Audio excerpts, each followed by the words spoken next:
नमो अरिहन्ताणं नमो सिद्धाणं नमो आयर्याणं नमो वज्रायाणं नमो लोये सवसाहुणं तीन भुवन में सार वीतराग विज्ञानता शिव स्वरूप शिवकार नमो त्रियोग समारिके। परम मांगलिक ग्रंथ श्री छड़ाला जी हैं, इसके रचिता पंडित श्री दौलत राम जी हुए हैं। इसके अंतर्गत उन्होंने 6 ढालें लिखी है। 6 ढालों में से हम पढ़ रहे हैं, हमारा रिवीजन चल रहा है दूसरी ढाल का।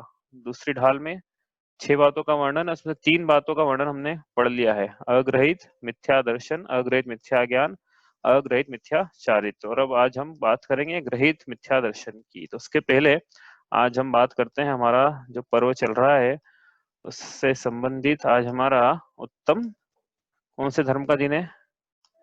उत्तम संयम धर्म का दिन है, उसकी चर्चा करें। एक करते हैं।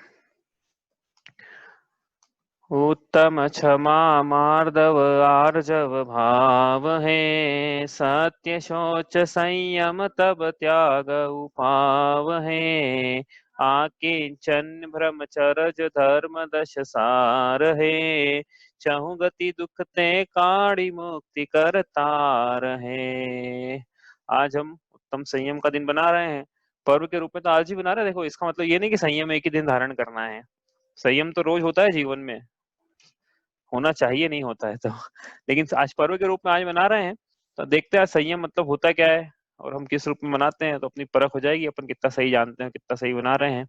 तो क्या होता है संयम, बताइए संयम क्या है? तो अपन देखो परिभाषा पढ़ते हैं संयम की। संयम, संयम का मतलब होता है संयमन। संयमन मतलब, संयमन का मतलब होता है कि सम्यक प्रकार से यमन करना। सम्यक प्रकार से यमन करना मतलब समीचीन रूप से, अभी देखेंगे आगे जब चौथी ढाल पढ़ेंगे ना अपन, उसमें जब व्रतों की चर्चा आएगी तो देखेंगे व्रतों को 2 रूप से धारण किया जाता है। कोई भी नियम है उसको, मतलब कोई व्रत है उसको 2 रूप से लिया जाता है, एक नियम रूप से और एक यम रूप से। कोई भी नियम है उसको 2 रूप से लिया सकता है, नियम और यम। तो यम का मतलब होता है आजीवन, तो आजीवन यमन करना उसको बोला यमन, ठीक है। और सम्यक प्रकार से आजीवन के लिए अंगीकार करना व्रत को, तो ये संयम हुआ है। तो ये तो एक परिभाषा हुई। और क्या परिभाषा संयमन की? उपयोग को पर पदार्थ से समेटकर आत्म सम्मुख करना। उपयोग क्या होता है? अब ये ज्ञान दर्शन के व्यापार को उपयोग कहते हैं। अब ये उपयोग यदि पर में लगा हुआ है तो स्व में नहीं लगेगा। क्यों नहीं लगेगा? क्योंकि छायोक्षमिक ज्ञान है, वो बताया था ना उपयोग के समय, पढ़ा था कि छायोक्षमिक ज्ञान एक समय में एक ही इंद्रिय के विषय को अपने ज्ञान का विषय बनाता है। और उस एक इंद्रिय विषय में भी वो एक, जैसे स्पर्शन इंद्रिय तो 8 पर्याय को नहीं बना लेगा, एक बार में एक ही पर्याय को बनाएगा। ये छायोक्षमिक ज्ञान की पराधीनता है। इसलिए यदि हमारा छायोक्षमिक ज्ञान पर में लगा हुआ है तो स्व में नहीं लगा हुआ है, क्योंकि ये तो पर को जानेगा या स्व को जानेगा। इसलिए पर पदार्थों से समेटना है, पर से दृष्टि हटानी है। प्रश्न को ये पूछ सकता है कि पर में दृष्टि हटाने का क्यों बोल रहे हैं? भगवान की तो पर से दृष्टि, भगवान भी तो लोकालोक को जानते हैं ना, तो उनकी पर से दृष्टि हटी हुई है क्या? तो भाई वो भगवान जो है उनका छायिक ज्ञान है, वो पर को भी जान सकते हैं, सो को भी जान सकते हैं साथ में। हमारे साथ ऐसी फैसिलिटी नहीं है हमारे पास अभी छायोक्षमिक ज्ञान में। छायोक्षमिक क्या होता है? अभी जो हमारा उघाड़ पाया जाता है ज्ञान में, ये एक समय में एक ही विषय को ज्ञान का विषय बनाएगा। इसलिए स्व से दृष्टि हटा के, पर से दृष्टि हटा के हम स्व पे लगाएं तो फिर हम कहेंगे कि उपयोग को हमने समेटा है और आत्म सम्मुख किया है। यहाँ क्या लिखा? उपयोग को पर पदार्थ से समेट कर आत्म सम्मुख करना, अपनी आत्मा में लगाना, अपने में ही सीमित करना और अपने में ही लगाना। इस प्रकार की उपयोग की स्वसन्मुखता, स्वलीनता ही निश्चय संयम है। ये संयम है। और हमने और भी परिभाषा है संयम की। देखो, ये तो एक प्रकार का परिभाषा है कि कहाँ तक पहुंचना है। जैसे संयम मुनिराजों के पाया जाता है, उत्तम संयम के धारी मुनिराज होते हैं। और है ही ना, संयम तो वास्तव में मुनिराजों के पाया जाता है। बाकियों के तो अभी संयम पाया जाता है कि नहीं पाया जाता है, वो अपन ने देखा है, आगे और भी देखते रहेंगे कि पाया जाता है कि नहीं पाया जाता है। तो ऐसे उत्तम संयम के धारी मुनिराज होते हैं जिनके किस किस प्रकार संयम पाया जाता है अपन देखेंगे आज, ठीक है। तो ये हुई संयम होता क्या है। तो और भी हमने क्या पढ़ा है, संयम अलग अलग अलग प्रकार के पढ़े हैं। तो उन संयमों की बात करती है जो हमने हमने पढ़े हैं, जो छह डाला में भी आगे आएंगे, जो हमने भी थोड़ा शॉर्ट में बताया था। तो तीसरे डाल में विस्तार से विषय आएगा। क्या है संयम? संयम नहीं नहीं, संयम के प्रकार। तो भी अपन ने पढ़ा था ना कि आश्रव तत्व, आश्रव जब पढ़ा था तो हमें बोला था मिथ्या, अविरति, प्रमाद, कषाय, योग। तो मिथ्या का अर्थ बताया था, कषाय का बताया, योग का बताया, अविरति का नहीं बताया। अविरति मतलब क्या होता है अब ये? तो ये अविरति जो है, देखो असंयम और अविरति में अंतर है, मतलब विरति और संयम में अंतर है थोड़ा सा, लेकिन आज आज अपन दोनों को मिला के अपन यूज कर रहे हैं। तो ये जो अविरति है ये दो प्रकार की है, मतलब ये असंयम जो है दो प्रकार का है। एक तो क्या है प्राणी असंयम और एक है इंद्रिय असंयम। या हम ये कहें कि संयम दो प्रकार का है, एक है प्राणी संयम और एक है इंद्रिय संयम। प्राणी संयम मतलब छह काय के जीवों की हिंसा का त्याग, नियम पूर्वक त्याग करना। हाँ नियम पूर्वक, ऐसा बोला, नियम पूर्वक त्याग करना, इसको बोला हमने क्या? प्राणी संयम। और छह इंद्रियों के विषयों का, छह इंद्रियां कहां से आ गई वो देखते हैं, छह इंद्रियों के विषयों का त्याग, इसको बोला इंद्रिय संयम। तो ये संयम के कितने प्रकार हो गए? विरति के कितने प्रकार हो गए? 12 प्रकार का संयम हो गया। मतलब स्थूल रूप से देखें दो प्रकार का, प्राणी संयम और इंद्रिय संयम। और उसको विस्तार से करें तो क्या है? छह काय के जीवों के घात एवं घात के भावों का त्याग, और प्राणी को प्राणी संयम, और पंचेंद्रियों तथा मन के विषयों के त्याग को इंद्रिय संयम कहते हैं। अब छह काय के जीव कौन कौन से हो गए? निकसी भूमि जल पावक भयो, पवन प्रत्येक वनस्पति थयो, दुर्लभ लही जो चिंतामणि, त्यों परयाय लही त्रस तणी। हो गए छह गाय के जीव कि नहीं हुए भाई? याद कर लेना ये ऐसे ही ऐसे। तो ये फायदा है ना। अभी छठी ढाल में पंक्ति आएगी नहीं तो षटकाय जीवन हननते, तो फिर वहां पे छह गाय के जीव वापस से देखेंगे क्या है भाई, हमने तो भूल गए। इसलिए ये पंक्तियां याद होगी तो फटाफट याद आएगा। तो छह काय के जीव मतलब पांच स्थावर, पृथ्वी काय, जल काय, वनस्पति काय, वायु काय और अग्नि काय। ये छह काय और त्रस काय, जितने भी दो इंद्रिय, तीन इंद्रिय, चार इंद्रिय, पंचेंद्रिय को तो एक ही काय में डाल दिया, और बाकी पांच काय को अलग अलग लिया। तो ये छह काय के जीवों की हिंसा का त्याग, ये क्या है? प्राणी संयम। और छह इंद्रियां बोल रहे हैं तो पांच पांच तो है ही ना, कौन कौन सी है? स्पर्शन, रसना, घ्राण, चक्षु, ऐसा बताया था आपको, नीचे से याद रखना, स्पर्शन, रसना, घ्राण, चक्षु का ऑर्डर में भी। तो पांच तो ये हो गई, और एक कौन सी बच गई? अब एक होगी मन। मन भी अनिंद्रिय है, इंद्रिय नहीं बोलते हैं उसको, अनिंद्रिय बोलते हैं, क्योंकि वो प्रकट नहीं है। जैसे कि शरीर पे इंद्रियां होती है, शरीर के ऊपर नहीं है, वो अंदर है, तो प्रकट नहीं है, इसलिए अनिंद्रिय है। ईषद इंद्रिय, नो इंद्रिय, किंचित इंद्रिय, इसको बोलते हैं मन। तो ये छह जो इंद्रियां हैं, मन को भी इंद्रियां बोल रहे हैं हम, तो छह जो इंद्रियां हैं, इनके विषयों की प्रवृत्ति का त्याग। इनके विषयों की प्रवृत्ति मतलब क्या? कि ये छह जो इंद्रियों के विषय भोग हैं, जैसा जैसा नाच नचाते हैं वैसा वैसा जीव नाचता है। तो लेकिन यहाँ कह रहे हैं कि इनका भी त्याग, ये हुआ संयम। देखो संयम की परिभाषा ना, यदि आपको याद, हमको छठी क्लास में हमारी हिंदी वाली मैडम ने पढ़ाई थी। संयम मतलब मन पे काबू रखना। वो भी जैन थी पढ़ाने वाली मैडम भी, उनने मन पे काबू रखना, मन लिया ना सीधे, मन पे रख लिया तो सब पे रख लिया, मतलब कि मन क्या है? मन बड़ा ऐसा बंदर है कि जो काबू में रहता नहीं है, मन के हाँ तो ये इस प्रकार से मन पे काबू रखना, इंद्रियों पे काबू रखना, ये तो एक प्रकार का हुआ संयम। दूसरा हिंसा, हिंसा न करना। तो क्या यही संयम है क्या? कि भाई संयम के और भी भेद है, एक प्रकार से संयम की परिभाषा आगे और तीसरे ढाल में पढ़ेंगे अपन, जब अविरति पढ़ेंगे ना, तो संयम की वापस ही 12 प्रकार की अविरति होती है। तो 12 प्रकार की अविरति कैसे होती है आज पढ़ लिया हमने। हमने बोला आश्रम के भेद करेंगे 57।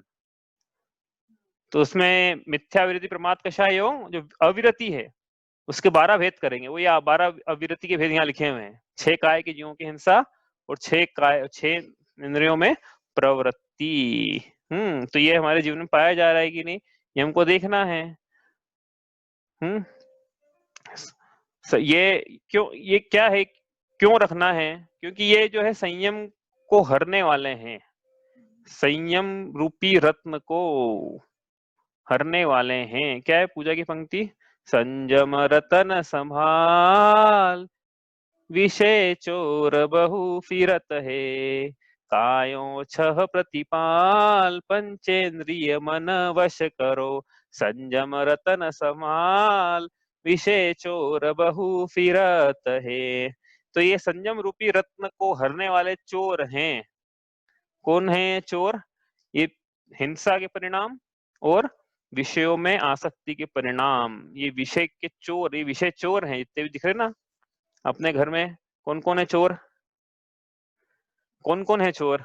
अब किसी का नाम आप मत लो, ज्यादा अच्छा है, लेकिन अपन देखें सबसे बड़ा चोर मोबाइल, उससे बड़ा चोर टीवी, और भी चोर है घर में। तो क्या कर रहे हैं ये विषयों में लगा रहे हैं और अपने ज्ञान को हर रहे हैं, अपने संयम को हर रहे हैं, संयम रूपी रत्न को हरते हैं ये। तो ये अब दिखे ना संसार में, जब आप निकलो सड़क पे कचौरी की दुकान दिखे तो क्या मन में विचार आना चाहिए संयमी को कि ये चोर है, ये चोर है, विषय चोर जो मेरे संयम रूपी रत्न को हर लेगा।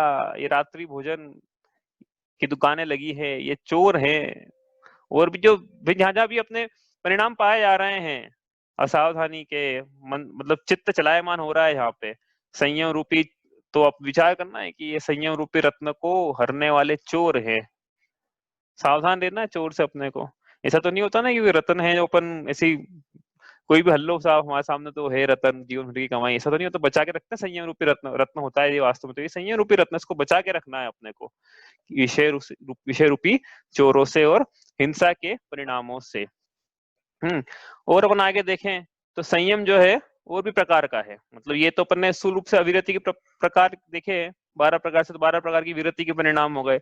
ये और संयम के और भी प्रकार है भाई। ये तो जो है ना, ये तो गृहस्थों के पाए जाते हैं, जो ऊपर बताया था ना अभी 5 प्रकार के जीवों की हिंसा का त्याग, 5 प्रकार के, ये तो गृहस्थों को ही पाया जाएगा यथा योग्य।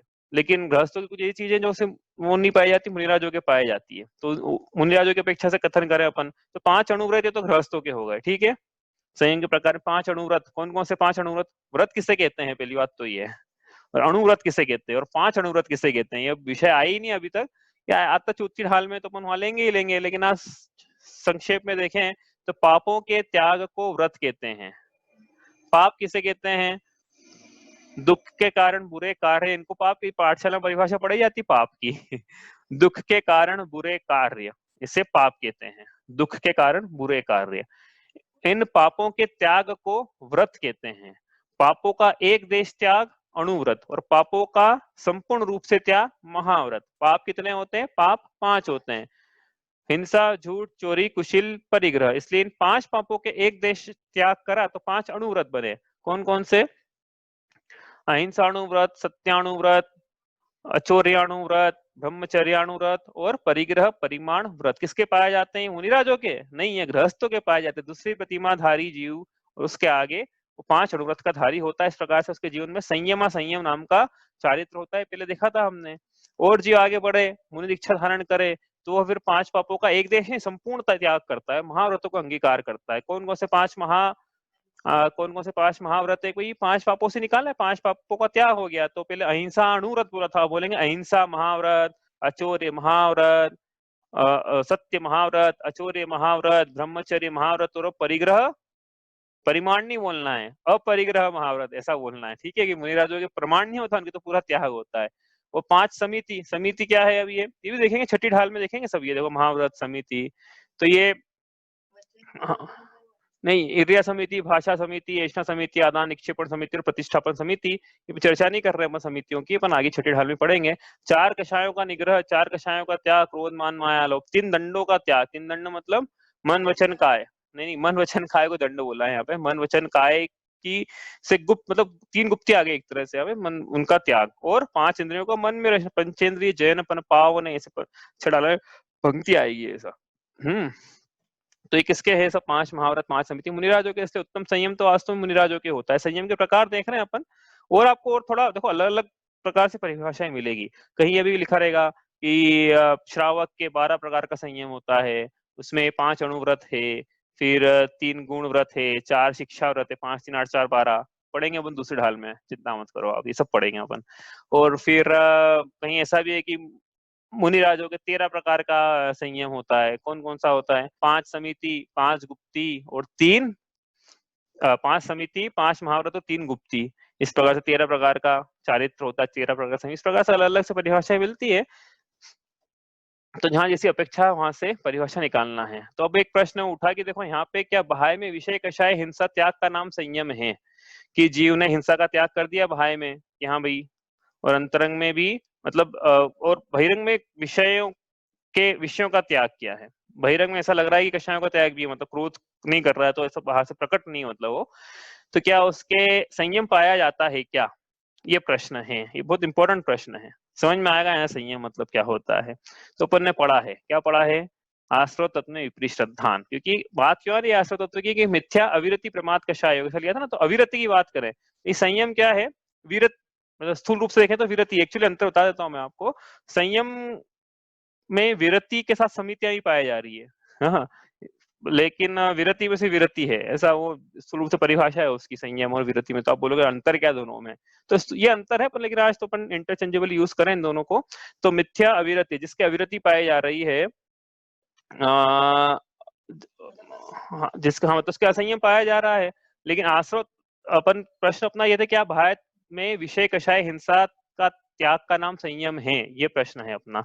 तो अपन ने वहां पढ़ा आश्रव ने विपरीत श्रद्धानी क्या मानता है, वो मानता है कि बाह्य त्रस हिंसा तथा इंद्रिय मन के विषयों में प्रवृत्ति, उसको तो अवृत्ति जानता है। दो बातें आ गई इसमें, देखो अपन ने क्या पढ़ा अभी तक, दो चीजें पढ़ी थी, प्राणी संयम और इंद्रिय संयम, ठीक है, दो पढ़ा अपन ने। तो प्राणी संयम में क्या लिया उसने कि बाह्य त्रस स्थावर हिंसा, इसका त्याग कर लिया, तो मेरे अब संयम पाया जा रहा है। ऐसा कौन मान रहा है? ऐसा तो तुम्हें विपरीत श्रद्धानी की बात कर रहे हैं।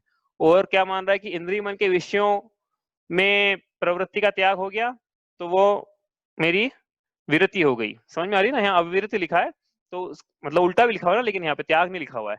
तो बाह्य त्रस स्थावर हिंसा तथा इंद्रिय मन के विषयों में प्रवृत्ति, उसको अविरति जानता है।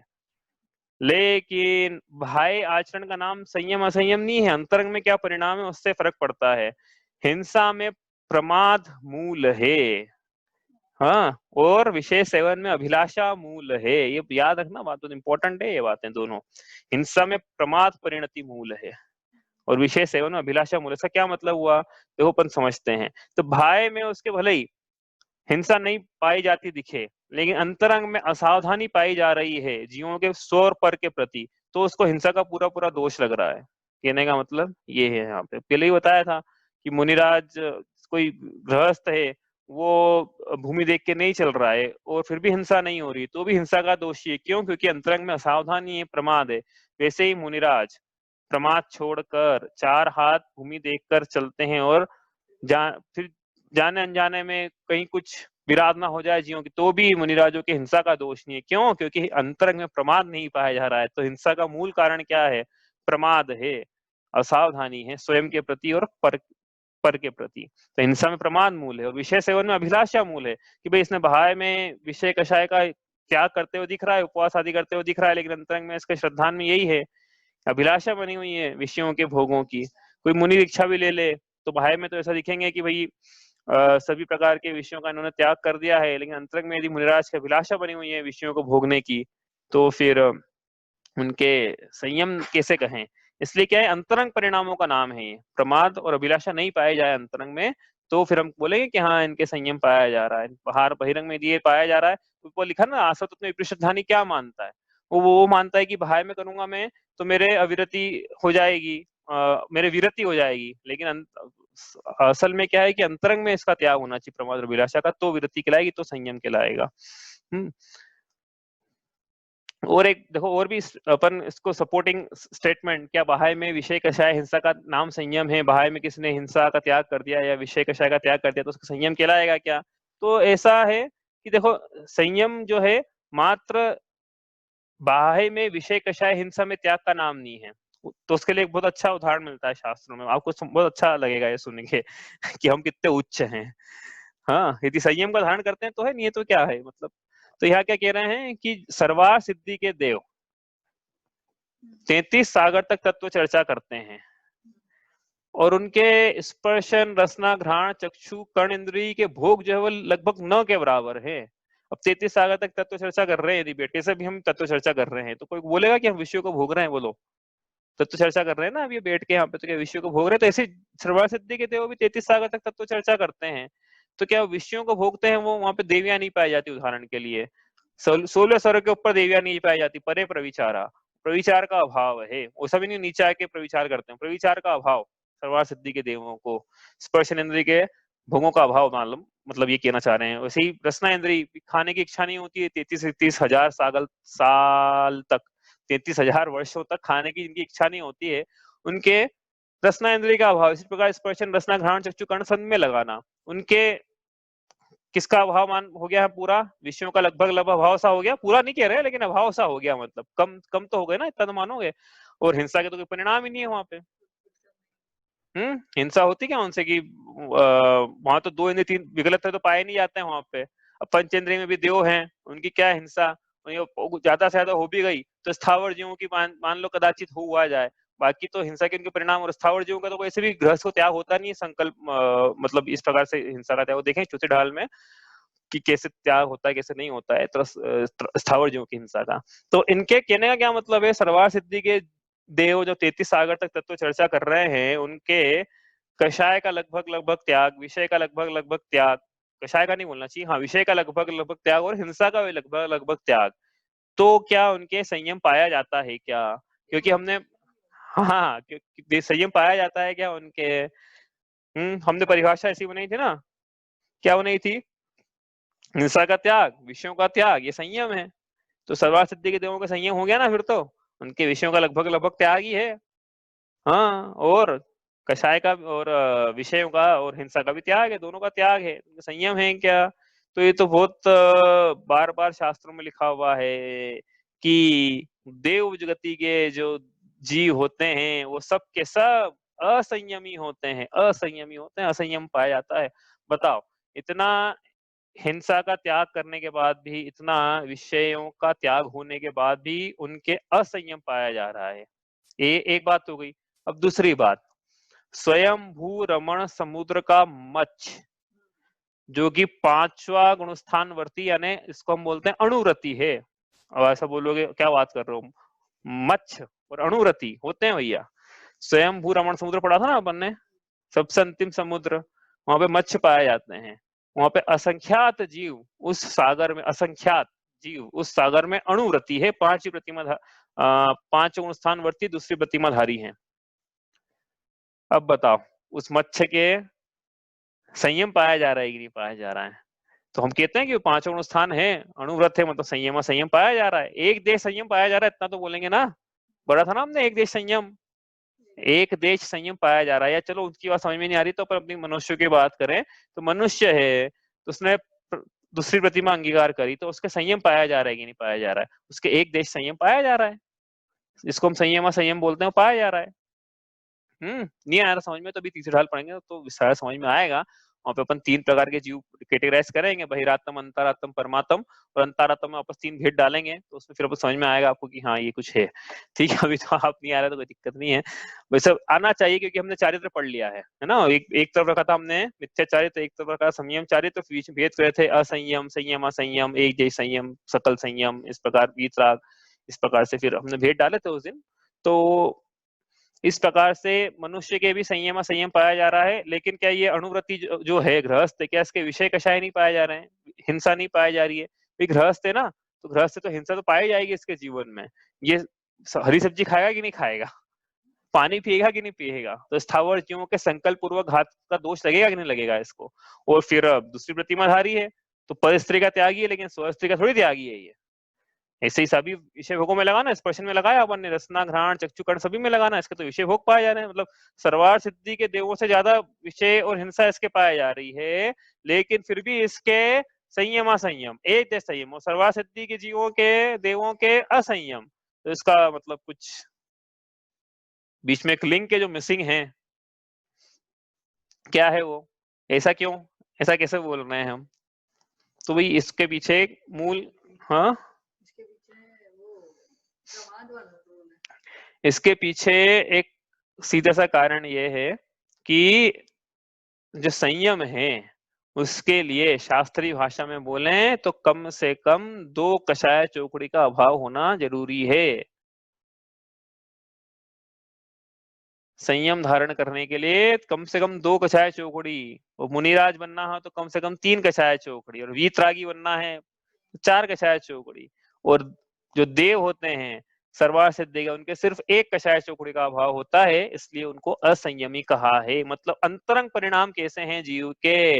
अप्रत्याख्यानावरण कषाय का उदय चल रहा है क्या? यदि चल रहा है तो बहिरंग में भले मुनि दीक्षा ले ले तो भी संयमी नहीं है, और यदि अंतरंग में अप्रत्याख्यानावरण कषाय का अनुदय है, क्षयोक्षम है, तो भले ही वो स्वयं भूरमण समुद्र का मच्छी क्यों ना हो, उसको बोलेंगे हम एक देश संयमी। आई बात समझ में? तो ये अंतर है कर्णानुयोग से। तो आप बोलोगे कि बिल्कुल मैथमेटिकल है, बोला इसमें there is no ifs and buts, ये ऐसा है, कोई इसमें ग्रे एरियाज नहीं है। ठीक है, ये अंतर है। फिर समझ में ही बात। आगे चलें अपन। और प्रश्न उठा कि क्या भाई में वही प्रश्न हम कर रहे हैं। तो देखो यहाँ पे पंक्ति आई, काय छहो प्रतिपाल पंचेंद्रिय मन वश करो। तो इसका मतलब क्या है? तो लिखा तो है यहाँ पे, कोई ऐसा बोलेगा, लिखा तो है यहाँ पे कि भाई पंचेंद्रिय मन को वश में कर लिया, और काय छह प्रतिपाल मतलब 6 काय के जीवों की हिंसा का त्याग करा, तो हो तो गया संयमी। लिखा तो है यहाँ पे। फिर आप बोल रहे हो कि देव नहीं होते हैं और ये, तो ऐसा तो बात जमी नहीं, क्योंकि उनके तो हो गया ना सर्वा सिद्धि के देवों को। तो भैया यहाँ पे क्या लगाया? हिंसा लगाई ना। अब हिंसा की परिभाषा सुनो भैया। फिर सर्वार्थ सिद्धि अपने तत्वार्थ सूत्र में आचार्य भगवान ने क्या बोला?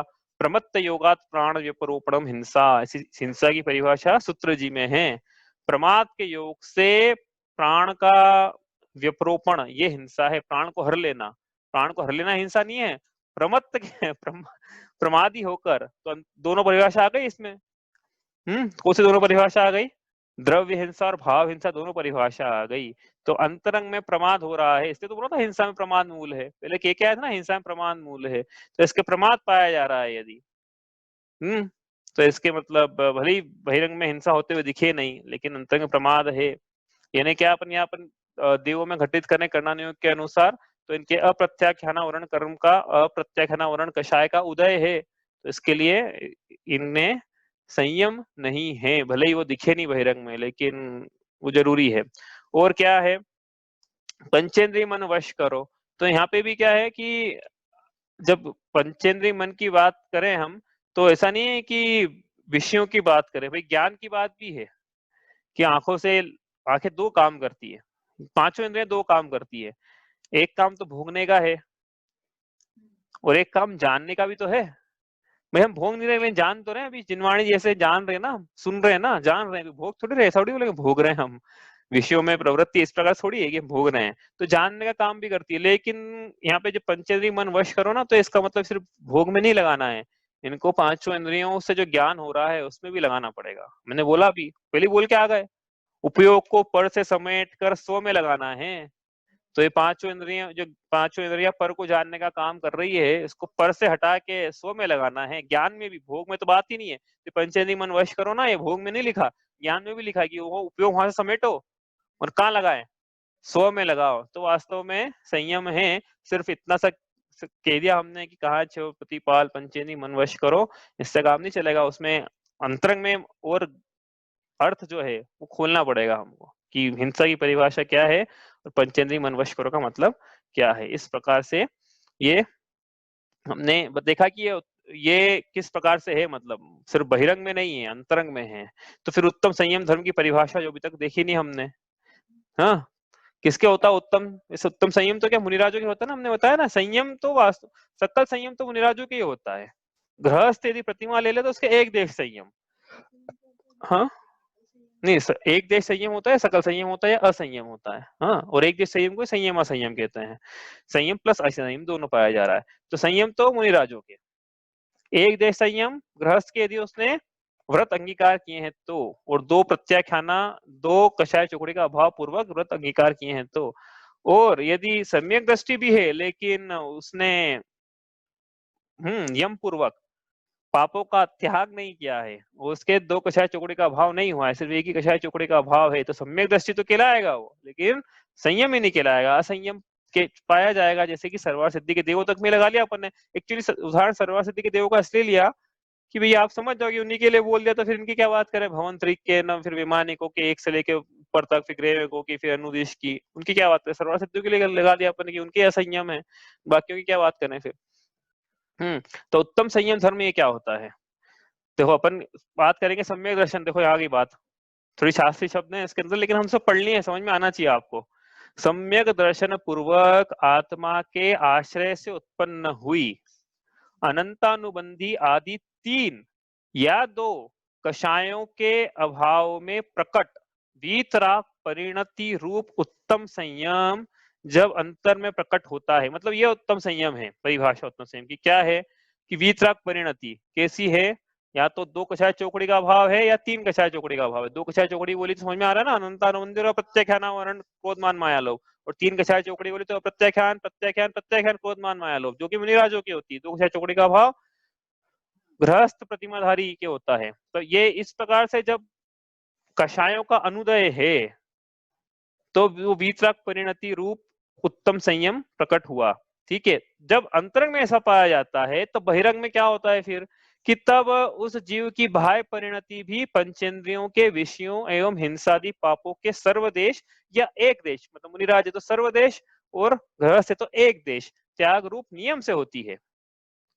तो ये इस प्रकार से व्यवहार है, वो तो निश्चय तो वास्तव में ये था जो ऊपर पढ़ा हमने, तो ये उसे व्यवहार से उत्तम संयम धर्म कहते हैं। अंतरंग में उक्त वीतराग परिणति के अभाव में चाहे, हाँ देखो, अब यदि जीव के अंतरंग में ऐसी वीतराग परिणति नहीं हुई है, कषायों का ऐसा अभाव नहीं हुआ है, तो भाई में वो कुछ भी कर ले संयम नहीं कहलाएगा उसके। लिखा यहाँ पे अंतरंग में उक्त वीतराग परिणति के अभाव में चाहे जैसा भाई त्याग दिखाई दे वह व्यवहार से भी उत्तम संयम धर्म नहीं है। तो बोलेंगे उपचार से तो कह दो, उपचार से तो भी नहीं कह पाएंगे। अंतरंग पहले सम्यक दर्शन प्रकट हो, तो सम्यक दर्शन के बाद 2 कषाय सम्यक दर्शन प्रकट हुआ तो 1 कषाय चौकड़ी का अभाव हो गया। अब एक और का हो या 2 का हो, मिनिमम 1 का तो हो, तो फिर जो बाह्य प्रवृत्ति दिखेगी उसको बोलेंगे कि हाँ ये देखो हिंसा नहीं कर रहे हैं या कषाय में लीन नहीं है, तो ये बहिरंग में दिखेगा ऐसा, तो व्यवहार संयम तब बोलेंगे जब अंतरंग में संयम पाया जा रहा है वीतराग परिणति रूप सम्यक दर्शन पूर्वक 2 कषाय चौकड़ी या 3 कषाय चौकड़ी का अभाव। लेकिन यदि सम्यक दर्शन पूर्वक ये सब नहीं है, कषाय चौकड़ी का अभाव, तो फिर बाहर में उसके हिंसा का त्याग और विषयों का त्याग वो उपचार से भी संयम कहलाने लायक नहीं है। ठीक है, तो अब प्रश्न बिल्कुल गोल्डन क्वेश्चन कि हमारे क्या पाया जा रहा है हाँ, हमने रात्रि भोजन का त्याग किया तो क्या हमारे संयम है कि नहीं, बताओ। हमने जमीकरण का त्याग किया तो हमारा संयम है कि नहीं, और हमने और भी बहुत सी चीजों का त्याग किया जो हम नाम लेना नहीं चाहते हैं। तो वो संयम है कि नहीं? हाँ भाई, ये आपको बता दो भाई, ये बार बार शब्द आएंगे, अपन ने एक्चुअली का छठाला में भी चर्चा चारित्र की शुरू ही नहीं करी, और चौथी ढाल में शुरू होना है तो प्रसंग आता वहां पे क्या कि ये जो हम कर रहे हैं ना, रात्रि भोजन त्याग है या पानी छान के पीना है या जमीकरण का त्याग है या फिर और भी नियम संयम उसके अंदर है, रस का त्याग आदि हम जो कर रहे हैं, यह सब श्रावक का सामान्य सदाचार है, कुल परंपरा से कर रहे हैं हम ये, क्योंकि हम कुलीन वर्ग के हैं, हमें असदाचार नहीं पाया जाता है। तो ये जो अब ये जो रात्रि भोजन त्याग है ना, कहाँ डालेंगे, कौन सी कैटेगरी में? संयम में नहीं डालेंगे, कोई व्रत में नहीं डाल देंगे, कोई यम में नहीं डाल देंगे हाँ, नियम में भी नहीं डालेंगे हम तो। वो क्या है? सदाचार है, करना ही है वो, तो उसमें क्या है, उसमें खाएगा व्रत, भाई करना ही था ये तो, आपको रात्रि भोजन त्याग तो करना ही है, उसमें खाएगा आपने व्रत। व्रत तो वो अभी 5 पापों के त्याग को व्रत वो पढ़ेंगे चौथी ढाल में, वो है व्रत। तो कहीं कहीं छठा व्रत के रूप में इसको भी लिया रात्रि भोजन त्याग को, लेकिन वो कहीं कहीं लिया एक आध जगह, बाकी तो मूल रूप से 5 व्रतों की चर्चा होती है, 5 पापों के त्याग रूप। हाँ, तो ये तो सामान्य सदाचार है भाई, ये कोई संयम में नहीं कह रहा है। तो फिर बोले हाँ, लेकिन ये है कि हम जितना आगे बढ़ते चलें उतना अच्छा है, सदाचार में भी जितना हम इंद्रियों पे कंट्रोल रखें। हम किसके गुलाम हैं? इंद्रियां हमारी गुलाम है कि हम इंद्रियों के गुलाम हैं? हम मन के गुलाम है कि मन हमारा गुलाम है? हम विषयों के गुलाम है कि विषय हमारे अधीन है? तो ये विचार करना है हमको, और जितना ज्यादा हम इनकी पराधीनता से स्वयं को मुक्त कर सकें, पर से दृष्टि हटाकर स्वयं पे लगाएं, उतना हमारे लिए अच्छा है, आगे बढ़ने के रास्ते खुलते हैं वहां से। अब क्या है, संयम जो है ये चारों गतियों के जीवों में से किस गति के जीव को होता है? तो अभी देखा हमने, देखो पूजा की पंक्ति लिखी है यहाँ पे, सूरग नरग पशु गति में नाही। ये जो संयम है यह न देव गति में होता है न नरक गति में होता है, और सकल संयम तो पशु गति में भी नहीं होता है। क्यों? अभी तो आपने बोला ना कि मत्स्य जो है उसके संयम पाया जाता है, साथ में ये बोला था कि एक देश संयम पाया जाता है, संयम और संयम पाया जाता है। तिर्यंच गति के पूर्ण संयम नहीं पाया जाता है, तिर्यंच गति के जीवों के। तो एकमात्र मनुष्य गति ऐसी है जहां पे पूर्ण संयम पाया जाता है, ऐसी हमने मनुष्य गति प्राप्त करी है। तो अब क्या करें, संयम अंगीकार नहीं कर पा रहे हैं यदि, संयम किसको बोलना है यहाँ पे मनुष्य गति के लिए, मनुष्य गति की बात है, संयम बोलना मुनि दीक्षा को, तो मजा है। तो मनु मुनि ऐसा संयम नहीं प्राप्त कर पा रहे हैं, तो कम से कम भावना तो भाएं कि हाँ हमें संयम प्राप्त करना है और दिशा में आगे बढ़ते चलना है।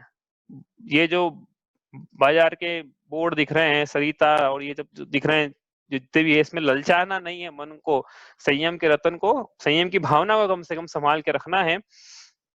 देखो यहाँ कह रहे हैं सदासुख दास जी कास्तीवाल, ऐसे दुर्लभ संयम को भी पाकर कोई मूढ़ बुद्धि यदि विषयों का लोलुपी होकर छोड़ देता है तो अनंत काल तक संसार में भ्रमण करता है। विषयों का लोभी होकर तो जो संयम को बिगाड़ता है वह एक कोड़ी में चिंतामणि रत्न बेच देने वाले के समान है या ईंधन के लिए कल्प वृक्ष को काटने वाले के समान है।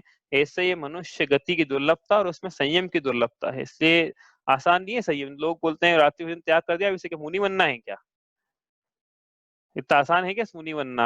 हाँ आपने बताई थी प्रोसेस, आप करेंगे छड़ाला में वापस से आज। तो ये संयम जो है इतना बड़ा दुर्लभ है। ठीक है, चलो आपके लिए एक प्रश्न है, आपको समझ में आया तो उत्तर तो नीचे लिख ही दिया हमने। चलो, इंद्रिय मन के विषयों में प्रवृत्ति को तो अविरति मानना, लेकिन विषय सेवन में अभिलाषा को विरति मानना, ये कौन से तत्व में विपरीत श्रद्धान है, बताओ। आसान है, आसान है क्या है, क्योंकि हमने पढ़ाया भी था छड़ाला में। इसका उत्तर है आश्रव तत्व में विपरीत श्रद्धान है। ये मोक्ष प्रकाश्य की पंक्तियां है, वही से ली हुई है। आश्रव तत्व में विपरीत श्रद्धान, क्योंकि विषय सेवन में अभिलाषा मूल है। इस प्रकार हम संयम को प्राप्त करके अपना जीवन श्रेष्ठ बनाएं, इसी कामना के साथ, इसी भावना के साथ इतना ही करते हैं आज। ठीक है, आपको कोई प्रश्न हो तो आप पूछ लीजिए।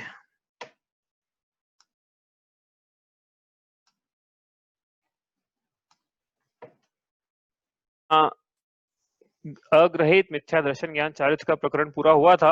आपको थोड़ी सी प्रैक्टिस करना होगी उसके कि कौन सा, क्योंकि उसको लगाना है तो उसके लिए पंक्तियां याद हो, पहले तो पंक्तियां याद हो, उसके बाद फिर आगे की बात होगी उसमें। तो आप पहले पंक्तियां याद करना, और आगादि प्रकट ये दुख देने यहाँ से लेके शिव रूप व्याकुलता न जो है, यहाँ तक की सारी पंक्तियां याद होगी तो फिर वो लगेगा उसमें, तो फिर कंफ्यूजन ही होता रहेगा कौन सा तत्व में विपरीत श्रद्धान है।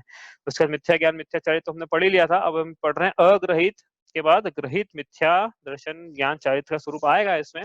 पहले ग्रहित मिथ्या दर्शन की छंद नंबर 9। जे कुगुरु कुदेव कुधर्म सेव पोषे चिर दर्शन मोह एव अंतर रागादिक धरे जेह आहर धन अंबर ते सने धारे कुलिंग लहि महत भावते कुगुरु जन्म जल उपल नाव। यहाँ पे अब चर्चा है ग्रहित मिथ्या दर्शन की। ग्रहित मिथ्या दर्शन मतलब, ग्रहित मतलब इस जीव ने परोपदेश से नवीन मान्यता इस भाव में धारण कर ली है गुरु देव और धर्म के बारे में, जो कि विपरीत है। उन मान्यताओं को यहाँ पे कहा हमने ग्रहित मिथ्या दर्शन। ग्रहित क्योंकि नहीं ग्रहण करी है, नए इस भाव में परोपदेश से या दूसरों के प्रभाव में आके। तो किन के बारे में मान्यता है वो, गुरु के बारे में, देव के बारे में, धर्म के बारे में, कि जो ये ऐसे सच्चे है नहीं उसको इन्होंने सच्चा मान लिया, तो इसने कुगुरु कुदेव कुधर्म का सेवन किया। इसका मतलब ये है, तो क्या क्या बिगाड़ क्या हो गया। कोई बोले कि हम दो नावों में एक साथ सवार हो जाएंगे ना भाई, सर्वधर्म संभाव ऐसा होना चाहिए। ये तो कट्टरता हो गई आपकी कि जैन धर्म ही अच्छा है और बाकी सब कोई, तो थोड़ा आप साम्य भाव वाली बातें करो थोड़ी सी। तो कट्टरता हो गई है तो, कि आपकी सच्चे हमारे नहीं है। तो बताओ क्या जवाब दें इसका, कट्टरता के लिए क्या जवाब दें। तो उसका जवाब तो बड़ा आसान सा है कि 2 और 2 कितने होते हैं, कितने होते हैं 2 और 2 4 होते हैं। कि नहीं नहीं, कभी 5 भी कर लो, कभी 6 कर लो, नहीं हम तो 4 ही करेंगे। कट्टरता है आपकी, बोलो कट्टरता है क्या ये, कि सत्य का निरूपण है भैया। सत्य का स्वभाव ही है, सत्य का स्वरूप ही ऐसा है, कट्टरता वाली क्या बात है उसमें। कोई ब्लाइंड फेनेटिज्म नहीं है, वस्तु का जैसा स्वरूप है वैसा जो बतलाएगा वो हमारे लिए सच्चे देवशास्त्र गुरु धर्म शास्त्र है। नहीं है तो फिर कैसे माने कि सच्चे हैं। तो 2 दूनी 4 है तो बतला रहे हैं कि 2 दूनी 4 नहीं बतला रहे हैं तो फिर गलत है, सीधी सी बात। लोग में भी तो ये होता है ना, 2 दूनी 4 ही होते हैं, 2 दूनी 5 जो बतलाए वो बोलते गलत है भैया। कट्टरता बोलते हैं क्या वहां पे? तो इसी प्रकार से ये जो देव गुरु धर्म है, ये क्या है, विपरीत बातें बतलाते हैं। और उनके तो बुरे ही क्या है कि ये विपरीतता बतलाने के कारण जो जीव का अनादि काल का अग्रहित मिथ्यात्व था, दर्शन मोह था, मिथ्या दर्शन था, विपरीत मान्यता थी, मिथ्यात्व का उदय था, उसी का ये पोषण करते हैं। कैसे पोषण करते हैं कि जीव ने माना था कि राग में सुख है, इनके भगवान ही सरागी हैं। जीव ने माना था कि हिंसा में सुख है, धर्म इनको ऐसा मिला कि जहां बलि को सुख का कारण बतलाया। और यहाँ पे बतलाया कि परिग्रह में सुख होता है, जीव मानता था परिग्रह में सुख होता है, विषय कषाय में सुख होता है, तो इनको गुरु भी ऐसे मिले जो कि परिग्रह में आसक्त है, विषयों में लीन है। तो भाई शिक्षा देने वाले ऐसे हैं, दीक्षा देने वाले ही ऐसे हैं, ज्ञान चारित्र बतलाने वाले ही ऐसे हैं, इष्ट के कर्ता के रूप में जो इस प्रकार से पूजे जाते हैं, जिनका स्वरूप इस तरीके से, जहाँ राग को उपादेय बतलाया, हिंसा को उपादेय बताया, विषय कषाय को उपादेय बतलाया, तो जीव भी अनादिकाल से ही मानते हुए आ रहा था। तो इन्होंने उसकी उस मान्यता का पोषण किया।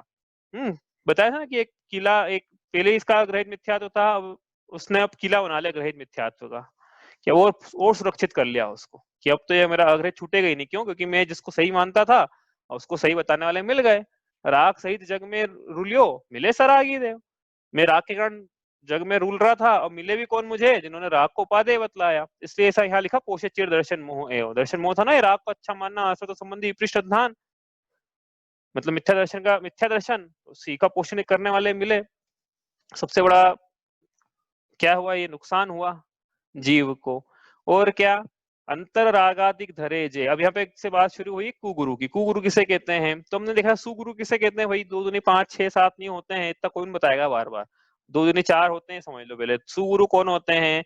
जो विषयों की आशा इनको नहीं है, जो आरंभ और परिग्रहों से पूरे विरक्त हैं, जो ज्ञान ध्यान तप में लीन हैं, ऐसे निर्ग्रंथ दिगंबर मुनिराज वो ही सच्चे गुरु हैं। जो ऐसे नहीं है वो सब कुगुरु हैं। तो कुगुरु कैसे फिर? कि भाई इनके परिग्रह नहीं था सुगुरु के, इनके परिग्रह है। हाँ, अब परिग्रह के 2 भेद करें यहाँ पे, अंतरंग परिग्रह और बहिरंग परिग्रह। अंतरंग परिग्रह के फिर 14 परिग्रह, 24 भेद, त्याग करे मुनिराज जी। कहाँ पढ़ा ये? पढ़ रहे हैं कि नहीं पढ़ रहे हैं अभी रोज अपन? तो 24 प्रकार के परिग्रह कौन से हो गए? 14 प्रकार के अंतरंग और 10 प्रकार के बहिरंग परिग्रह मिलकर हो गए 24 प्रकार के परिग्रह। तो 14 प्रकार के अंतरंग परिग्रह कौन कौन से हैं? क्रोध, मान, माया, लोभ, हास्य, रति, अरति, भय, शोक, जुगुप्सा, स्त्रीवेद, पुरुषवेद, नपुंसकवेद, हास्य, रति, अरति, शोक। ये भी याद होगी भाई आपको, आलोचना पाठ की पंक्ति से याद कर लेना। और ये 13 हो गए, 9 4 13 और 1 मिथ्यात्व। मिथ्यात्व प्लस 13 कषाय मिलके 14 अंतरंग परिग्रह। और बहिरंग में 10 परिग्रह। तो ये अलग अलग प्रकार से अलग अलग शास्त्र में वर्णन है, कहीं पे क्या है कहीं पे क्या है, लेकिन आप जो भी दिख रहा है बहिरंग में सब बहिरंग परिग्रह ही है। ठीक है, तो 10 कैटेगरी में उसको डिवाइड कर दिया। तो ये 24 परिग्रह किनके पाया जा रहा है? कुगुरु के। और वो अपने आप को क्या बोल रहे हैं कि हम तो संत हैं, हम तो साधु हैं, इनके हमारे ही परिग्रह पाया जा रहा है, उनके ही पाया जा रहा है, तो हमें और उनमें क्या अंतर है? और यदि वो ऐसा बता रहे हैं कि देखो हम परिग्रह जोड़ के ज्यादा सुखी हैं, तो इसका मतलब वो ये बतला रहे हैं कि परिग्रह में सुख होता है। हाँ, तो उल्टी शिक्षा दे रहे हैं। तो ऐसे कुगुरु क्या है? और आगे बंद देखें तो एक कुगुरु जो है, इन्होंने खोटा वेश धारण किया है, महंत पना जताते हैं खोटा वेश धारण करके। सच्चा वेश क्या है? कोई ये बोले कि भाई आपके दिगंबर मुनिराजों ने भी तो ऐसा वेश धारण किया हुआ है, उनका जैसा वेश है हमारा वैसा हमारा वेश है। भाई आपके दिगंबर मुनिराज का भी कोई ना कोई तो वेश है ही ना। भले आप बोलोगे वस्त्र धारण नहीं करते, तो वस्त्र धारण नहीं करना भी तो एक वेश हुआ। तो आपका सुलिंग कैसे और हमारा कुलिंग कैसे? तो उसके लिए मोक्ष में प्रकाशक में शायद बताया भी था उस दिन, वो अच्छा उन्होंने लिखा टोडरमल जी सामने, कि धर्म तो विषय कषाय से छुड़ाने के लिए है, इसलिए वे ही वेश सच्चे हैं जिनमें विषय कषाय का किंचित भी लगाव नहीं है। अब बताओ, ये जो निर्गंध दिगंबर मुद्रा है, इसमें विषय कषाय का कोई लगाव दिख रहा है क्या? लेकिन इन्होंने जो वेश धारण किया है, ये लोगों को लुभाने के लिए है कि हम दाढ़ी नहीं रखेंगे तो कौन हमारे को नतमस्तक करेगा, हम रुद्राक्ष की माला, गेरुआ वस्त्र जो जो भी है इनके, तो ये खोटा वेश धारण करते हैं, नहीं तो इनको कौन पूछेगा, नाम के आगे 3-4 श्री नहीं लगाएंगे, श्री श्री श्री श्री रविशंकर, तब तो कौन बोलेगा, होगा कोई रवि, ऐसा बोल देंगे लोग। तो लगाना पड़ेगा ना आचार्य, ऐसा लगाना पड़ेगा नाम में, ब्रह्मचारी, बाल ब्रह्मचारी, योगी, हाँ साध्वी, लगाना पड़ेगा। तो ये नहीं तो ठगाएंगे, ठगाएंगे कैसे, हम उनसे अलग दिखना है ना। अब क्या चारित्र का अंग तो ये बड़ा अंगीकार कर नहीं सकते हैं, तो ये इस प्रकार से वेश धारण करके लूटते हैं। तो खोटा वेश धारण करके क्या बताते हैं, फिर महंत बना जाते हैं। महंत बना मतलब कि धर्म के मार्ग में अब हमको आगे रखा जाए, क्योंकि हमारा नाम क्या आ गया, अब क्या लगा हुआ है, बाबा लगा हुआ है, इसलिए हमको आगे रखना है धर्म के, तो ये महंत बना जाते हैं। इसलिए ये कुगुरु जन्म रूपी जल में पत्थर की नाव के समान है। पत्थर की नाव तो डूबेगी डूबेगी, मतलब कुगुरु तो डूबेंगे डूबेंगे, लेकिन पत्थर की नाव का जो सहारा लेंगे, उसकी जो सवारी करेंगे, वो भी डूबेंगे। दोनों वो भी डूबेंगे, मतलब उससे, और उनके जो क्योंकि क्या है कि जैसा एक बार गुरु की मान्यता बन जाती है ना, तो फिर गुरु जैसा ऐसा बताएगा वैसा वैसा करना है। जैसे उदाहरण दिया था ना कि बच्चे ने माँ की उंगली पकड़ ली भूल से, कि दूसरी माँ की उंगली पकड़ ली मेले में, वो माँ, उसको ऐसा लगा कि ये मेरी माँ है, तो माँ उससे जैसा ऐसा कराएगी, बच्चा वैसा ऐसा करेगा। तो उसी प्रकार गुरु है ये कुगुरु, ये जैसा ऐसा बताएंगे, जैसा ऐसा दिखाएंगे, वैसा वैसा जीव करेगा। और वो तो अपनी झोली भरने के लिए वहां बैठे हैं, जितने भी बाबा हैं, बाबागिरी का बिजनेस है, गॉडमैनशिप का बिजनेस है, इंडिया में बहुत अच्छा चलता है, पॉपुलर बहुत बिजनेस है ये, बहुत अलग। और मतलब देखना आप इनकी लिस्ट बना के देखना, कौन कितना खरबपति, कौन कितना अरबपति, सब पता पड़ेगा आपको। और दिगंबर मुनिराज एक पैसा भी अपने पास में रख ले, तो शास्त्रों में तो वर्णन है कि नरक निगोद के पात्र बनते हैं, ये कि प्रतिज्ञा बड़ी की थी, मतलब गृहस्थ रख ले करोड़ों रुपए तो भी स्वर्ग का अधिकारी, और दिगंबर मुनिराज एक पैसा भी रख ले अपने पास में, तिल तुष मात्र का परिग्रह भी रखें, तो दुर्गति के पात्र, ऐसा शास्त्रों का कथन है। क्यों, क्योंकि इन्होंने प्रतिज्ञा बड़ी करी है ना, कम से कम शास्त्रों में तो कथन मिलता है ना। आइडियली थ्योरेटिकली हम तो ऐसा, स्वरूप तो ऐसा है ना हमारा, हम्म इनका क्या है, लेकिन ऐसा जैसे हमें वैसे ये होगा, ये तो वो बिजनेसमैन होगा एक तरह से। इसलिए इनके चक्करों में तो कोई पड़ा हुआ है हम में से कि ये माता माता है, या बहुत सारे चल रहे हैं ना भाई, आजकल चलते रहते हैं, निर्बल बाबा, ये बाबा, वो बाबा, सनाम जी थे, सब पड़ा गए। तो इनसे बचना है अपने को, भले नाम क्या कि कितने कोई कोई ले आना चाहे अपने को कि वहां चले, तो जाने का भी नहीं अपने को, तो हाँ क्या मिलेगा वहां से अपने को, इधर कुछ नहीं मिलने वाला है। हाँ, तो इसका ध्यान रखना है, चक्करों में नहीं पड़ना है अपने को। आगे चले यहाँ से, कुगुरु का वर्णन हुआ है यहाँ पे। तो कुगुरु किसे कहते हैं, परिभाषा आ जाएगी 10 शब्दों में लिखने के लिए, तो क्या लिखेंगे अपन, यही ठीक है। जो, हाँ, जो विषय कषाय परिग्रहों में आसक्त खोटा वेश धारण करके महंत बना जाते हैं, साथ में लिखना पड़ेगा सभी ये, वो हाँ महंत बना जाते हैं, वो कुगुरु होगा इस प्रकार से। आगे चले यहाँ से, और यहाँ उन्होंने क्या लिखा, जे कुगुरु कुदेव कुधर्म से, तो कुगुरु का वर्णन हो गया, अब कुदेव का वर्णन यहाँ से शुरू करते हैं हम। जे राग द्वेष मल करी मलीन वनिता गदादि जुत चिन्ह चिन्ह ते हैं कुदेव तिन की जुसेव शठ करत न तिन भव भ्रमण छेव। अब देखो, ये सब ऐसी मान्यता है कि पहली भूमिका में छूटना चाहिए। पहले भी आपको अनेक बार बताया कि खुद इसके लिए कोई टाइम नहीं लगाना है, कोई चमत्कार होगा कि आज हम सोए हैं कल सुबह उठेंगे तो छूटेगी, ऐसा नहीं, अभी छूटना चाहिए हाथों हाथ। और दिवाली आए तो किसी घर में दिखना नहीं चाहिए पोस्टर वगैरह, तो समझ में आएगा कि हाथ छह डाला, समझ में आई। ये तो कहाँ समझ में आई फिर अभी क्या बोल रहे हैं यहाँ पे, देख लेना अभी, जिस पोस्टर का, जो पोस्टर लगा रखा है उसमें जो दिख रहा है, वो क्या राग द्वेष के मल से मलिन है क्या, तो उससे देव नहीं हुआ। जो इष्ट के कर्ता नहीं है और इष्ट के कर्ता के रूप में पूजे पुजवाए जाते हैं, वे सब कुदेव हैं। क्यों, क्योंकि अंतरंग में राग द्वेष रूपी मल धारण करते हैं, और हमको पता कैसे पड़ेगा कि अंतरंग में सरागी हैं ये, सदेशी सद्वेशी हैं ये, कि बहिरंग में राग का चिन्ह जैसे कि वनिता स्त्री आदि दिखेगी, और द्वेष का चिन्ह जैसे गदा चक्र आयुध आदि दिखेंगे, इनसे पहचाने जाते हैं। तो ये सब क्या है, कुदेव हैं। क्यों कुदेव है, कि भाई जिनके खुद के ठिकाने नहीं पड़ रहे हैं राग के, वो हमारा राग कैसे दूर करेंगे। जो स्वयं ही 56 भोग में आसक्त हैं, वो हमारा क्षुधा रोग कैसे दूर करेंगे। इनके सामने बोल ही नहीं सकते कभी, क्षुधा रोग विनाशनाए भगवान आप, तो अब तो भगवान आपका हुआ कि नहीं पहले है। भगवान ब्रह्मचर्य, उत्तम ब्रह्मचर्य भैया, भगवान काम बाण विध्वंसना है, भगवान आपके है कि नहीं? जन्म जन्म मृत्यु विनाशना है, भगवान आपके हुआ कि नहीं? संसार ताप आपके है कि नहीं? तो इनके नहीं ठिकाने पड़ रहे हैं, तो हमारा क्या दूर कर देंगे ये? कुदेव की बात कर रहे हैं यहाँ पे। भगवान जो होते हैं 18 प्रकार के दोषों से मुक्त होते हैं। क्षुत पिपासा जरांतक जन्मांतक भय स्मय अनराग द्वेष मोहाश्च यस्याप्त स प्रकीर्त्यते। भगवान वीतरागी सर्वज्ञ हितोपदेशी होते हैं। आपतिन्नो छिन्न दोषण सर्वज्ञ नागमेशिना भवितव्यम नियोगे नान्यता ह्याप्तता भवेत। ये भगवान के लक्षण है, भगवान ऐसे होते हैं, वीतरागी सर्वज्ञ हितोपदेशी। लेकिन जीव को भगवान की पहचान तो है नहीं, किसके? जिसके ग्रहित मिथ्या दर्शन पाया जा रहा है, तो वो किस किसको भगवान मान लेता है फिर? कि जहाँ पे उसको लगता है कि इष्ट के करता है उनको भगवान मान लेता है। उसका क्या है? उसको तो आप रोड़ा लिखा मौसम प्रकाश में, यहाँ तक कि रोड़ा पूछने, मतलब सड़क पे पड़ा हुआ पत्थर मिल जाएगा तो उसको कोई बोला कि इसकी पूजा करो और हित हो जाएगा, तो जीव उसको पूजने के लिए तैयार है। ऐसे इसकी मान्यता है, क्योंकि इसको तो अपना इष्ट का कर्ता मानना है किसी को भी। अपनी श्रद्धा का श्रद्धे किसी न किसी पे टिकाना है, अपनी आस्था को टिकाना है, कहीं भी टिका लेगा इसको। तो आप बोल दो कि ये करना है तो करने को तैयार हो जाएगा।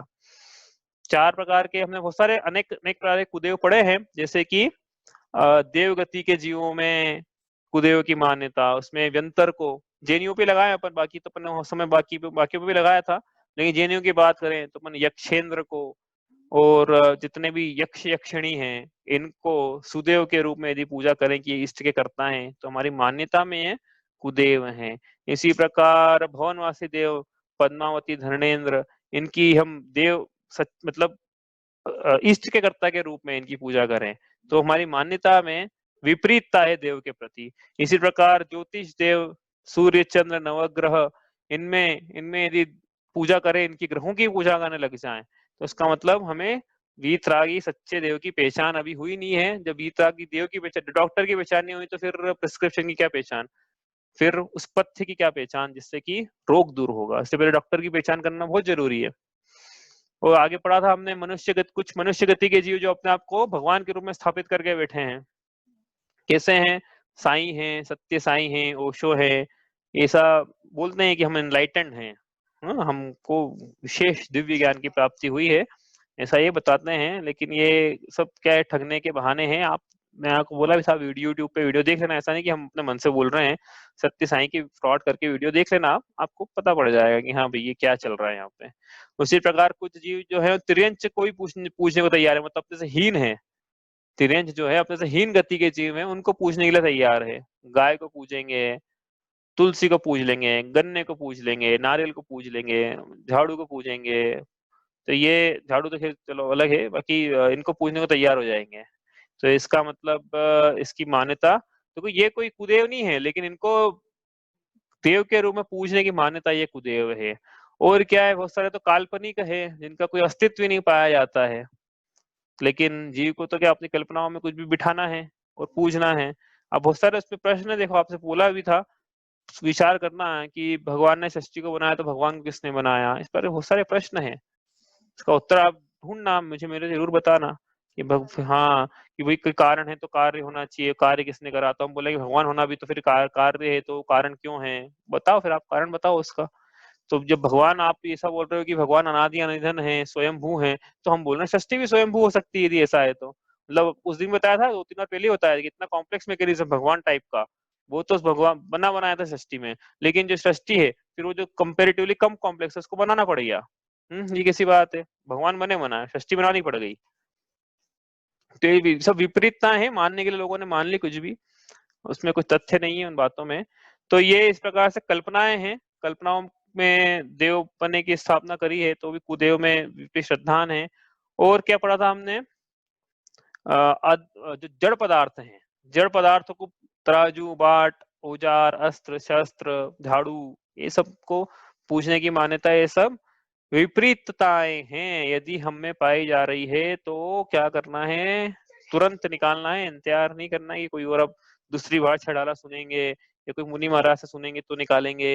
ये कोई नियम थोड़ी लेना है यहाँ पे कोई मुनि महाराज के पास आए तो कोई बड़ा नियम ले तो तेरे को समझ में आती है कि कोई प्रायश्चित ले, आचार्य की जी, आचार्य श्री के पास जाके कि हमको अपने गलत काम के प्रायश्चित लेना है या हमको कोई नियम अंगीकार करना है, तो वहां जाने की जरूरत है। लेकिन अब ये तो क्या है, तो अभी हाथों हाथ निकालना है, उसके लिए कोई मुनि राज का वेट थोड़ी करना है कि हमारी कॉलोनी में आएंगे तो हम तब तक के तो हम पोषण कर रहे हैं, कोई बीमारी है। तो इंतजार करें कि कोई अच्छा डॉक्टर भी अभी अभी मिल रहा है ट्रीटमेंट, तो अभी कर लें अपन। आगे चलें यहाँ से। तो ये सब कुदेव है, इनकी जो सेवा करते हैं उन मूर्खों के संसार परिभ्रमण का कभी छोर नहीं आता। ठीक है, तो ये हुआ कुदेव की चर्चा। अब करते हैं कुधर्म। रागादि भाव हिंसा समेत दरवित त्रस थावर मरण खेत ते क्रिया तिन्हें जानहु कुधर्म तिन सरधे जीवल है अशर्म। अब यहाँ पे कुधर्म की चर्चा है। तो क्रियाओं की चर्चा करी बहिरंग क्रियाओं को, क्योंकि जीव में क्या है, बहिरंग क्रियाओं को धर्म माना है। तो ऐसी क्रियाएं जिसमें द्रव्य हिंसा, मतलब रागादि भाव हिंसा, पहले भाव हिंसा लिया, रागादि भाव हिंसा का पोषण होता है, या फिर त्रस और स्थावर के मरण के जो स्थान है, इस प्रकार से द्रव्य हिंसा का पोषण होता है। ऐसी सारी क्रियाएं जो हैं वो सब कुधर्म है, और इनकी श्रद्धा करके जीव जो है दुख ही पाता है। कौन कौन सी क्रियाएं थी हमने देखी थी? यज्ञ में बलि देना, संक्रांति पे दान आदि देना, श्राद्ध में भोजन कराना, तो और कुतप तपना, और मटकी फोड़ना, और श्रृंगार करना। हाँ, इस प्रकार की काफी सारी हमने लिस्ट बनाई थी उस दिन, लंबी लिस्ट बनी थी, चार मतलब से 8-10 क्रियाओं की लिस्ट बनी थी ऐसी। योग करना, योग करने में धर्म मानना, मतलब ये करने से नहीं, ये करके तीर्थ में नहाना, जैसे नदी में नहाने से कोई धर्म का नहीं, लेकिन नदी में डुबकी लगा और ये माने कि मेरे पाप धुल गए, तो ये जो क्रिया है, ये ऐसी क्रिया फिर कुधर्म की श्रेणी में डाल दी हमने। ठीक है, तो इस प्रकार से इस जीव के द्रव्य हिंसा चल रही है, और अंतरंग में इसके कषायों की तो दृष्टि नहीं है कि हाँ मुझे आत्मा की शुद्धता की प्राप्ति भी करना है। बहिरंग क्रियाओं को इसने धर्म मान लिया है, इसलिए इसके कुधर्म पाया जा रहा है। यदि हमें इस प्रकार की क्रियाएं पाई जा रही है धर्म संबंधी की, ऐसा कर लेंगे तो धर्म हो जाएगा, तो ये निकालना है। नहीं तो यहाँ लिखा पंडित जी ने आगे, धमकी नहीं दे रहे हो, हाँ समझ में, धमकी दे रही है। तो इसने लिखा कि ये क्रिया जो है कुधर्म है, और इनकी श्रद्धा करने वाला जीव को क्या है, जो समीचीन मार्ग नहीं है उस पर चल के समीचीनता की प्राप्ति कैसे होगी, इसका विचार करना है आपको। यदि हम में सब क्रियाएं हैं, कर रहे हैं यदि हम, तो तुरंत जो है कम से कम धर्म की बुद्धि ना हो उसमें। क्रियाएं करे नहीं करे वो अलग प्रसंग है, लेकिन हाँ धर्म की बुद्धि नहीं हो। हाँ, लेकिन देवी देवताओं में मत लगा लेना है ऐसा कि कुदेव को पूजे और हम बोले हम मस्तक को झुका रहे, लेकिन हमें धर्म की बुद्धि नहीं है उसमें, वहां नहीं लगेगी वो बात हो, कुगुरु में नहीं लगेगी। हाँ, क्रियाओं में जो है कि कोई नदी से, उदाहरण के लिए नदी में नहाना है, तो कोई नदी में नहाए वो अलग बात है, प्रसंग अलग है, लेकिन धर्म की बुद्धि की बात निकल जाएगी वहां पे। लेकिन हाँ, लेकिन ये देवी देवताओं में नहीं कि हम तो मस्तक तो झुका लेंगे भाई हम, लेकिन अंतरंग में नहीं मानेंगे, वो नहीं चलेगा। क्यों? क्योंकि वो अनुमोदना हो गई पाप की, क्योंकि वो तो देव के रूप में पूजे जाते हैं ना। नदी में सभी लोग नहाते हैं भाई, दूसरे धर्म के भी नहाते हैं, लेकिन इन देवों के पास तो वही जा रहा है ना जिसकी धर्म की बुद्धि है, तो पाप की अनुमोदना का फल है। और नहीं तो क्या, लोगों को आप नहीं भी करो तो लोगों को तो ये लगेगा ना कि हम ये करने लायक है, आपके अंतर में कुछ भी परिणाम चले भले ही, ठीक है, लेकिन लोगों को ऐसा लगा कि हाँ ये मस्तक झुका रहे हैं, मतलब मस्तक झुकाने लायक है, या झुकाना चाहिए।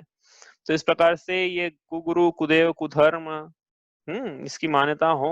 बाकी अभी देख लिया अपन ने कि बाकी धर्मों के मूल में क्या है, एकांत है, इसलिए बात ही खत्म हो गई अब तो। जिनको वस्तु का सही निरूपण नहीं पता, उनकी क्या क्रिया है, जिसको बीमारी नहीं पता क्या है, बस बीमारी का स्वरूप नहीं पता, या बीमारी कैसे दूर होगी उसका स्वरूप नहीं पता, अब उसकी क्या क्रियाएं, क्या पथ्य, क्या शास्त्र, क्या कुरु, क्या धर्म, क्या देव, कुछ भी तो सही नहीं है ना उनका फिर। तो इस प्रकार से ये हमारे में पाई जा रही हैं ग्रहित मिथ्या, तो हम तुरंत निकाल लें, तो छड़ाला पढ़ना मानना मानना कि सफल हुआ, क्योंकि जब तक ये दूर नहीं हटेगा तब तक अग्रहित मिथ्यात्व की तो बात ही नहीं करेंगे। 7 तत्वों में विपरीत श्रद्धान को अग्रहित मिथ्या दर्शन बोला, और कुगुरु कुदेव कुधर्म के श्रद्धान को हमने ग्रहित मिथ्या दर्शन कहा। इस प्रकार से ये हुआ वर्णन।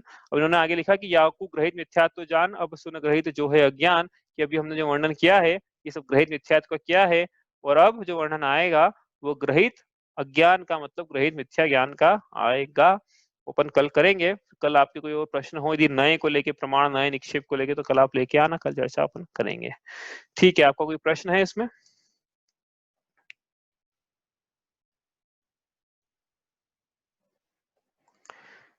ठीक है, इतना ही करते हैं। स्याद्वादने षट्द्रव्य गुण पर्याय और प्रमाण का जड़ कर्म चेतन बंध का अरु कर्म के अवसान का कह कर स्वरूप यथार्थ जग का जो किया उपकार है उसके लिए जिन वाणी माँ को वंदना शत बार है।